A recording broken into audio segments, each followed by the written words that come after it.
Just weeks before one of the most bizarre presidential elections in U.S. history, former President Donald Trump joins Full Measure to discuss a second assassination attempt. Are you ever scared? I can't be scared, because if you're scared, you can't do your jobs. His policies. And I'm going to cut fuel prices in half within 12 months. And his opponent. So, first of all, she can't do an interview. She could never do this interview because you ask questions like, give me a specific answer. If you're not successful this time, do you see yourself running again in 4 years?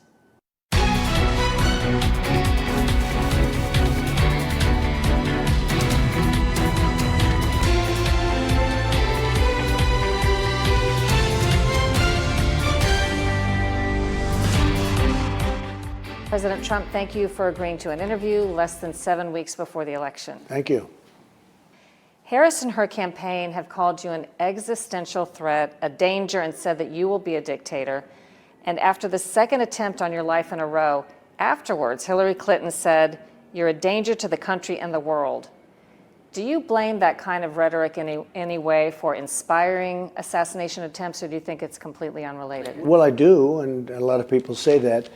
But more importantly, it's really just the opposite. They are a danger. They're destroying our country. They're allowing millions and millions of people to come into our country that shouldn't be here, people from jails and people from gangs that are all over there, like Caracas in Venezuela. Their crime is down 72%. You look at what's happening all over the world. And I'm not just talking about South America. I'm talking about prisons are being emptied all over the world. They're dumping them into the United States. Criminals are being taken off the street in cities and places all over the world. They're being dumped into the United States. Mental institutions are being emptied out into the United States. They are a threat to democracy. What they're doing to our country, they're poisoning our country. They're poisoning it. And you can take a look in Ohio, what's happening. You can take a look at Aurora in Colorado and see what's happening. But those are two that have been in the news. You have hundreds of little towns and cities that are being taken over by migrants, or at least being horribly affected by migrants. We have 21 million, at least 21 million. They have a lower number. They say 16 million, whether it's 16 or 21, but I think it's much more than 21. And they've come into our country, and they're tough, and they're nasty, and we're going to have to do something about it, and fast, or we're not going to have a country left. And they're the ones that are the threat to democracy. If elected, you will arguably be the most targeted president in American history, whether we're talking about foreign threats or domestic threats. Does it change how you can govern? If the Secret Service, or some people say they can't guard you effectively at a static golf course, how can they guard you on an overseas trip? Well, I think we just have to do what you have to do. You know, the only ones that really are trouble are consequential presidents. So in that way, it's a very nice honor. But it's true. I mean, I was a very consequential president, and would certainly be, and maybe even more so this time, because I understand the system. I understand countries. I understand who rips us and who doesn't. And a lot of people don't. A lot of people don't have a clue. They don't even know what's happening. And I think that I will feel safe. I think I'm going to feel safe. Are you ever scared? I can't be scared, because if you're scared, you can't do your job. So I just can't be. I have thus far had somebody protecting me, because you almost think it couldn't have just been 2 times. I mean, 2 times. If I go another 300 or 400 yards walking, which I would have been there in a few minutes, right? Probably 15 minutes. Nasty things could have happened, would have happened, but we had a very good Secret Service agent that spotted a rifle coming out of a very, very dense group of trees and foliage and plants, saw the rifle, and he started shooting. He didn't talk, he shot. And then they caught him, with the help of a woman, by the way, that got the license plate, and they were able to get him in a high-speed chase down a highway. That was one. And then, of course, Butler. Everyone knows about Butler. That was a quick turn of the head to show a chart. That was a good immigration chart, showed what a good job I did, but that will go down as my all-time favorite chart. In looking at a possible second term, I think people are curious what specific positions you've discussed giving to Bobby Kennedy, Elon Musk, and Tulsi Gabbard. Three people, by the way, who were Democrats, or in the case of Musk, I don't know, at least supported Democrats. What specific positions do you see them holding? And we have a lot of other Democrats that have come aboard and will come aboard. Bobby will do great on health and on the environment. But does that mean like Health and Human Services? No, it doesn't mean anything. It means it could be, but I didn't make deals with anybody because it's not appropriate to do it at this. It's too early. But it's getting to be that time, isn't it, when you think we have just a short while to go? It's amazing. But a short while in my life is an eternity. So we'll see what happens. But Bobby's a really, what he's done on healthcare over the years. I mean, I've known him for a long time. And with him, it's eating what you eat, what chemicals you put in your body. I mean, he's been fighting for this for years. He looks at other countries where they don't use chemicals or they use much less than we use. And the people are healthier than they are in the United States, which is not that healthy a country. Also environmentally, and I understand the environment, I think, as well as anybody, but I also want to have the greatest economy. We had the greatest economy ever, and we're going to have the greatest economy again, even better. We're going to bring back the auto business. We're going to bring back a lot of businesses into our country that nobody thought would have been possible. Now they think it would have been. And what I did during my term, I had the greatest economy in the history of our country. I think in the history of the world. There's never been such production that we had, and I'll be able to do it again, and I think very quickly. One of the assets we have is we have more liquid gold, meaning oil, etc., under our feet than anybody else, than any other country, including Saudi Arabia and Russia. And we were energy independent just a short while ago. We'll be energy independent, but we'll actually be energy dominant again. And we're going to make a lot of money. We're going to pay off debt. We're going to pay down debt. And we're going to do things that nobody would have thought possible. But Bobby's great. Tulsi has always been good from the standpoint of common sense. She's like a common sense person. I've watched her for a long time on shows. I've known her a little bit. And it was a great honor when we got her. She's, you're right, she was a Democrat and popular too in Hawaii. And she will be terrific. And Elon Musk? Well, Elon is Elon. I mean, Elon is, he's endorsed me very powerfully. He feels this is the most important election we've ever had. And as you know, he probably has a couple of other things to do. But he's indicated he might be willing to help with like government waste type issues. What he will do is, and the thing that we talk about more than anything else is exactly that, it's costs. He's a big cost cutter. He's always been very good at it. And I'm good at it. But Elon, I'll tell you what, he will go in and he'll say, this is what you have to do. You have to do this. He is so into that. He feels there's so much waste and fat in this country. And he's right. He's 100% right. And he's been just great. He's given me ringing endorsements, even though I disagree with him a little bit on the electric car. But he agrees with me from the standpoint that not every car should be electric. They have an electric mandate that will put Detroit and every other automaker out of business entirely within 2 years. And I'm going to terminate that immediately. That'll be in the first day. I'll terminate it. And we want electric cars, but we want really to have all cars. You have hybrids, you have everything. You have gas-powered cars. We have gasoline, more gasoline than anybody else. We want to use it. Right now, they're mandating electric cars. They don't go far. They're very expensive, and they're going to be built in China. They're all going to be built in China. And what the auto workers, the union, has done is just a disgrace. We've lost 50% of our business over the period of 25 years. A lot of it went to Mexico. A lot of it went to China. It went all over the world, Japan. It went all over the world. And we're going to get it back. We will be at a level that nobody would have thought possible with automaking. And I'm going to cut fuel prices in half within 12 months so that, because the energy costs are so high, the biggest problem, and you can see this even in polling, that people have is everything's too expensive. Because under Harris or Biden or both, you can call it any way you want, under them, under this administration, the costs have gone out of control. People cannot afford it. If I cut energy, and I'll be able to cut it in half within 12 months, if I do that, oh, the world will be, the world that we live in will be a different place. We continue our conversation with former President Trump after a break.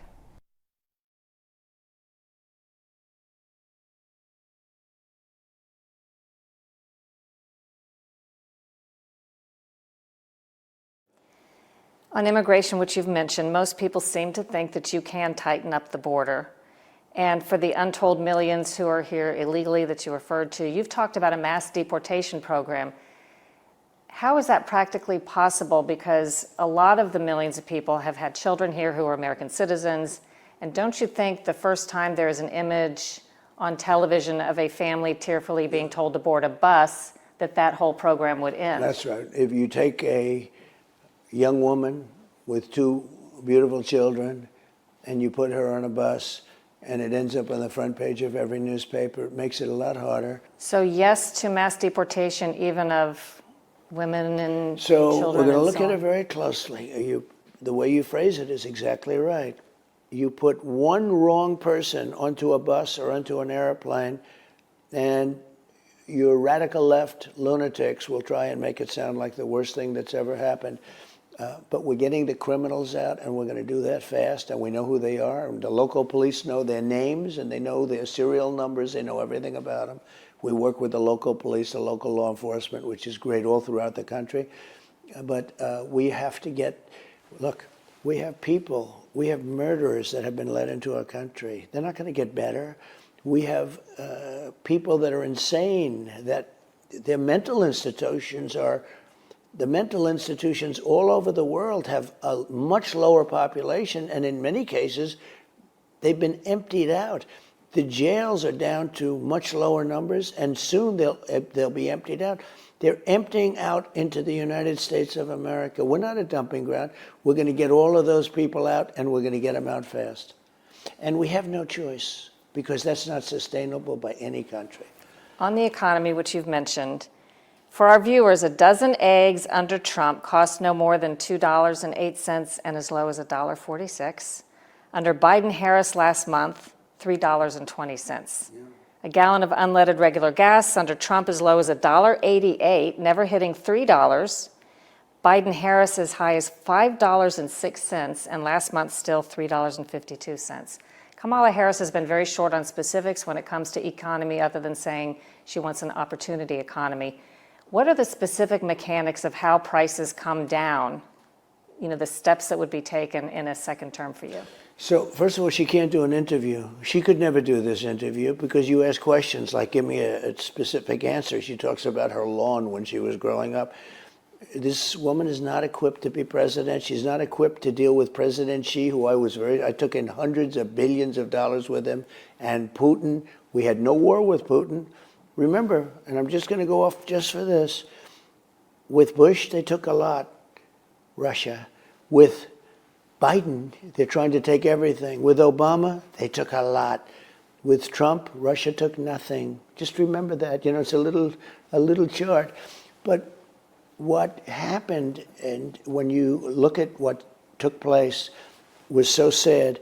When they took over, they cut the oil way down, and oil started going through the roof. It was going to go to $10 a gallon. It was going to go to numbers that nobody's ever seen. And so they went back to the Trump drilling. They said, let it go back. That was the only good thing, but they stopped. Because I would be there, but 4 years later, I would be triple what the number was. Right now, they're just about even where I was. But they only did that because of the fact that they eventually have an election coming up. And you remember at the beginning what happened. That's one of the reasons that Putin went in, because it went to $100 a barrel instead of $40 a barrel. And he could fight all the wars he wants with those kind of numbers because he's a big seller of oil and gas. So what happens is they went back to what I was doing, just said, reopen, just reopen. It wasn't hard. It's so crazy what they want to do. They're going to destroy lives. They're going to destroy what they have done to this country, and especially in the sense of allowing millions and millions of people come in, because that's something, we can fix the gasoline situation, and we can fix the anything. Do prices come down magically because it's not them? They come down with energy, and they come down with interest rates.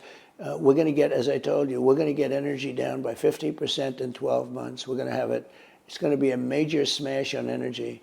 If you look at the energy and I'm not just talking about cars, I'm talking about air conditioning, heating, your basic energy, operating a bakery, operating any kind of a business, it's all having to do with energy. That was where they started wrong. When they cut way back on what I did, and again, just so you understand, they then let it go back to where it was, which was a very smart thing. Otherwise, you would have had, I think you would have had a depression, if you want to know the truth. But energy was rising at a level that nobody had ever seen. And then they said, go back, go back. They were telling people, go back to your wells, go back to drilling, go back to fracking, do whatever you have to do. But if they win, the day after, they're going all the way. They were only doing that because of an election coming up. They're going all the way. It's madness. And what they've done to our country is mad. I'm wondering, looking back at you sitting out for 4 years, basically, at least, is there a benefit to that in terms of you being able to see, maybe to regather, regroup, see who you could trust and who you can't trust? Well, that's a good point, but I'll tell you the maybe bigger point. It would have been easier if I did it, contiguous, to be honest. You have to go a long way back in history to see the one person that was able to do it non-consecutively. But the benefit is, more than anything else, it shows how bad they were. It shows how bad this radical left, liberal, crazy philosophy is with defund the police. They wanted to defund the police. She still wants to defund the police. Anybody that wanted to defund, she was a leader of the defund the police, Kamala. I'd call her Harris, but nobody knows who I'm talking about when I say Harris. They only know, it's a sort of interesting, it's her last name, but nobody knows who I'm talking about. Defund the police, all of these different things. It shows how bad they were. It shows how much they don't work. And I think it makes it much easier for me to do my job. People want us to do the job. They've got to stop crime. They've got to stop crime. You go out for a loaf of bread today and you end up getting mugged, killed, shot. If you look at Chicago, just a short while ago on Labor Day weekend, they had over 100 people shot. 17 people died. You don't have numbers like that in Afghanistan and all these other countries we talk about as being unsafe countries. There are no numbers like that. You take a look at Chicago, you take a look at the crime all over the United States. That's why the FBI has to give the real numbers, but the DOJ gave the real numbers, and crime is absolutely out of control. We're going to make sure, we have a little expression, it's called MAGA. It's called Make America Great Again. That's what we're going to do, because America is not great now. By the way, we asked Kamala Harris for an interview, but so far, she hasn't agreed. Back after a short break.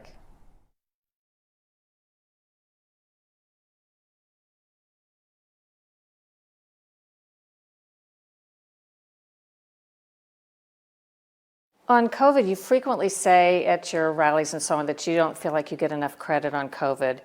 But by nearly every assessment, the CDC failed miserably at job one. And yes, the COVID vaccines were developed in record time, but as we now know, they don't prevent infection, illness, or transmission, and they have very potentially serious side effects. Do you think that maybe they were approved too fast? And in hindsight, based on what we know now, what would you have done differently? Well, I think they're doing studies on the vaccines, and we're going to find out, and it'll come out one way or the other. But I really had a mandate to get vaccines done, and I got them done very quickly in record time. The Democrats love it. The Democrats love it, and the Republicans don't. It's very interesting. The vaccines, they love it. I have a friend of mine who said to me, why don't you talk about the vaccine, what you did with the vaccine? He's a Democrat, but I'm sure he voted for me. He said, what you did was the most incredible thing that any president has ever done. You've saved hundreds of millions of lives all over the world. And this was just recently, very smart guy. He said, I don't understand why you don't talk about it. And I don't talk about it. But if you go to Pfizer, if you go to some of these companies, they have charts and they have all sorts of statistics. And I say, why don't you release those statistics? Let people know. But I don't talk about it. I can say this, the Democrats would love to claim it. The Republicans don't want to claim it.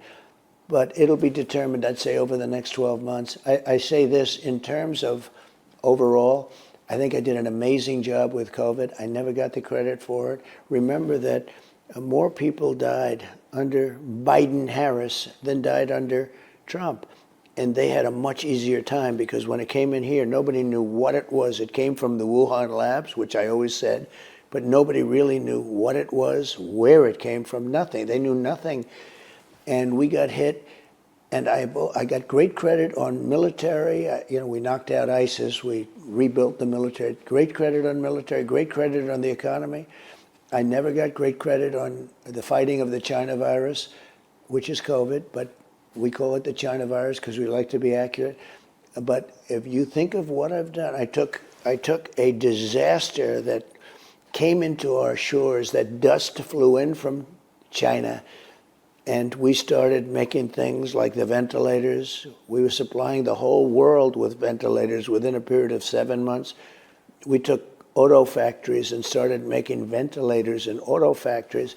We did the gowns, the costume, all of the different things, all of the rubberized products, the masks, everything. And we also had to go because when I took over, the cupboards were bare. We had nothing. We were supposed to have, but we had nothing. And in all fairness to previous presidents, the reason is that nobody really thought a pandemic in this world, in this age, was possible. You remember 1917, we had the great pandemic that people talk about. 100 million people, they say, died. And basically, this would have happened here, too. And it didn't happen here. I think I did a great job. I think I will not be given credit for it.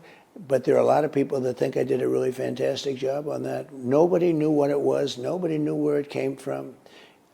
And remember, we had far fewer deaths than Biden, and Biden just got the tail end. So we did a good job. More with Donald Trump after a break.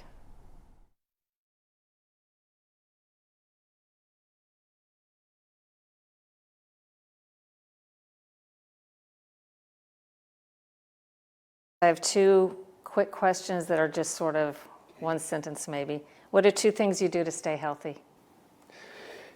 Well, I used to play golf a little bit. That gave me, so I don't know, but it seems to be quite a dangerous sport in retrospect. I try and eat properly. I do the best, and I try and get some. I do, but proper hamburgers. But I like perhaps all of the wrong food. But then I say, does anybody know what the right food is? You're I right have about people that. lecturing me for years. Oh, don't eat this, don't eat that. They're gone. They have passed away long ago. And here I am. So I'm not sure I want to make too many changes. And then, if you're not successful this time, do you see yourself running again in 4 years? No, I don't.